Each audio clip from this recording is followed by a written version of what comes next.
Hotel style vegetable kurma எப்படி பண்ணுறதுன்றத வீடியோவில் பார்க்கலாம். தேவையான காய்கறிகள் எல்லாமே எடுத்துக்கோங்க. அதுக்கப்புறம் ஒரு பெரிய வெங்காயம் நான் இப்படி கட் பண்ணி நான் இதில் போட்டிருக்கேன். குக்கரில் எப்படி நம்ம சமைச்சு எடுக்க போகிறோம் அப்படின்றது தான் வீடியோவில் பார்க்கலாம்.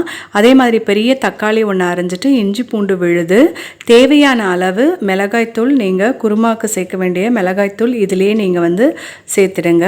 இப்போ இது வரமிளகாவும் தனியாவும் சேர்த்து அரைச்ச பொடி தான் நான் சேர்த்துருக்கேன். 1 ஸ்பூன் எண்ணெய் விட்டுக்கோங்க. 2 விசில் விட்டு குக் பண்ணி எடுங்க.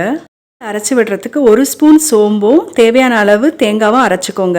நாளைக்கு தேவையான எண்ணெயை நீங்கள் விட்டுண்டு அதுக்கப்புறம் 3 கிராம்பு, 2 பட்டை, 1 இலை நான் போட்டிருக்கேன். குக்கரில் வேக வச்சதையும் அதில் சேர்த்துட்டு நீங்கள் விழுத அரைச்சிங்கல்ல தேங்காய், அதுக்கப்புறம் சோம்பு போட்டு அதையும் இதில் மிக்ஸ் பண்ணிவிடுங்க. ரெண்டும் மிக்ஸ் பண்ணிவிட்டு தேவையான அளவு உப்பு போட்டு ரெடி பண்ணிங்கன்னா குருமா ரெடி.